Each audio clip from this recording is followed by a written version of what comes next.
Salut à tous, ravi de vous retrouver sur canalturf.com. Nous allons parler du programme dominical de ce 2 février avec une réunion principale sur l'hippodrome de Paris-Vincennes. On commencera par le Quintet, on évoquera également le reste de la réunion à Vincennes avant de se pencher sur la réunion 3 à Pau qui propose d'ailleurs un programme de grande qualité. Concernant le Quintet, il s'agira du Grand Prix d'Afrique, prix de Chantossé. Dans cette épreuve, j'ai placé en tête le 3 Éveil du Lupin, un cheval qui a été façonné en province, qui affiche désormais 17 podiums en 24 courses courues. Il revient ici à Vincennes avec de solides prétentions. On lui posera numéro 4, Étoile du Perche. Son entraîneur Vincent Seguin est très confiant. La jument reste sur de bonnes performances à Vincennes face à des juments. Ici, elle défie les mâles avec de sérieuses prétentions. Elle qui monte en puissance, qui a été préservée, mise dans du coton, ménagée à mon avis dans ce lot. Elle peut parfaitement jouer la victoire. Platonique deuxième lors de son avant-dernière sortie avant d'être disqualifié pour gêne et bonne deuxième récemment courant janvier. Attention également au numéro 9, c'est Express de Liton, un cheval qui vaut mieux que ne l'indiquent ses deux dernières courses. Il l'a prouvé lors des précédents mois. À mon avis, c'est un bel outsider.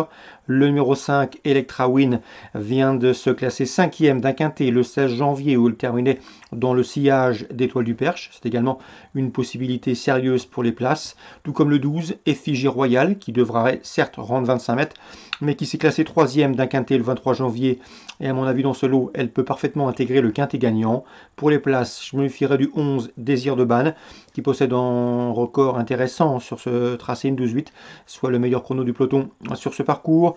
Et un cheval qui me semble ici en mesure de bien faire. Et attention également numéro 13, Equinox Giel. Equinox Giel qui reste certes sur 2 disqualifications, mais des disqualifications excusables. Autre montée lors de son avant-dernière sortie, il semblait assurer la 2e place. Et plus récemment, il a été gêné alors qu'il était sans doute compétitif pour la 3e ou la 4e. Bref, il faut le reprendre. Attention également numéro 10, Élan de Dompierre. Il n'a plus de marge. Le cheval est barré pour les premières places. Mais dans ce lot, ce cheval régulier, courageux, peut parfaitement profiter de certaines défaillances. Résumé chiffré pour ce quintet du dimanche 2 février. On retient le 3, le 4, le 9, le 5, le 12, le 11, le 13 et le 10. Suivi du programme, dans la deuxième, le prix Ovid Moulinet, belle épreuve, qui rassemble des 5 ans de qualité. Le 208 Falco de Lorma et le 7 Feliciano devraient s'expliquer pour la palme. Ils viennent de former le couplet gagnant du prix de Croix récemment à Vincennes. Sachez que Falco de Lorma avait connu des problèmes de santé au mois de décembre, il est remonté en puissance progressivement et à mon avis il sera encore plus opérationnel pour cette course, lui qui avait remporté, souvenez-vous, le critérium des 4 ans. Donc ma préférence ira au 208 Falco Dorma devant le 7 Feliciano. En embuscade, on retiendra le numéro 6, c'est Frisbee-Dame. Parfois fautif, mais un cheval qui a des références à ce niveau. 3e du Critérium Continental au mois de décembre et 2e en 2019 du Critérium des 4 ans remporté par Falcao de Lorma. 8, 7, 6, mes préférés pour la deuxième. Concernant le prix de la Marne, belle épreuve, groupe 3, nous avons départ des champions, puisque Edino du Promoureux, 9e, bien fini dans le prix d'Amérique, sera de la partie, tout comme le 6, le King Superbe, qui lui aussi a participé au Grand Prix d'Amérique, sans faire l'arrivée et en étant nettement battu. Quoi qu'il en soit, ces deux-là trouvent l'occasion de s'illustrer dans ce lot. Je le reposerai le numéro 8, c'est Earl Simon, un bon cheval qui possède de sérieuses références. Il fait partie des meilleurs de sa promotion. Lui aussi a connu des ennuis de santé cet hiver. Il revient progressivement au mieux. C'est ce qu'a indiqué Yarmonis Kanen, son entraîneur. Le cheval a terminé 3e du prix de Luxembourg sans être au top. Il monte en puissance. C'est un sérieux rival pour les deux précédents cités. 509, 506, 508. Dans le prix de l'Île-de-France, le temps fort de ce programme dominical, nous avons un champion, vous le connaissez, c'est le 612 Billy Billy. Il a remporté cette course en 2017, il possède d'ailleurs le meilleur chrono du peloton dans cette compétition, il a le record de la course. Deuxième en 2018 et des problèmes de nos jambes l'ont contraint de décliner la lutte l'an dernier. Le cheval est au top, il a remporté le prix du Calvados très facilement, le prix de Cornelier également avec aisance et à mon avis dans ce lot, il peut parfaitement réaliser la triple couronne, décrocher également la prime de 100 000 euros qui est allouée au vainqueur de ce triptyque Calvados, Cornulier, prix l'Île-de-France. Donc le 612 Billy Billy, le cheval à battre, il s'annonce a priori difficile à déloger. L'opposition, elle peut pourquoi pas venir du 6 et Rose Duchesne, qui a terminé correctement dans le prix de Cornulier 8e, et qui auparavant avait bien fait dans le prix de Géride où il s'était classé 2e. Attention également au numéro 10, c'est Désir c'est pas Désir Castelet, c'est Détroit Castelet. Détroit Castelet qui va débuter autre montée. Au regard de ses références à l'attelé, il sera imprudent de l'écarter. Dans la 9e, attention 912 Dédé de Montauran. Je sais qu'Yves Vidal, son propriétaire, est confiant. Il l'a placé cet hiver dans l'écurie à Brivard. Le cheval, lors de ses 5 dernières sorties, a été disqualifié une fois, certes, mais il a également signé 2 succès et 2 places de deuxième. Ici, l'engagement est bon. C'est un cheval qui a encore un peu de marge, à mon avis, dans ce lot. Il ne devrait pas être loin de la vérité. On résume tout ça pour Vincennes en ce dimanche. Le 208, le 207, le 206.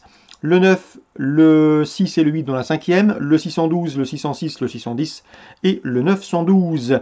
Concernant la réunion de Pau, réunion 3, il y aura un programme chargé avec 12 courses à l'affiche. Dans la 2e, je vous invite à suivre avec intérêt le 208 Galaxis. Elle a montré de la qualité en plat, elle débute sur les ailes, s'y prend bien. Et on va lui donner un parcours éducatif, on ne va pas l'empêcher de faire l'arrivée, mais elle devrait bien finir et peut à mon avis terminer sur le podium. Elle est présentée par l'efficace Alain Couetil. Elle trouvera sur sa route le 1, Sacarlex, qui a toujours bien fait dans la discipline, 4e, première, 2e, plus récemment à Pau. Elle a pour elle son expérience et son métier sur les balais. Et le 5, Umaya, régulière. Le 201, le 205, le 208. Dans la suivante, le 302, Milkebar s'annonce redoutable. C'est un cheval qui a de sérieuses références sur la PSF paloise.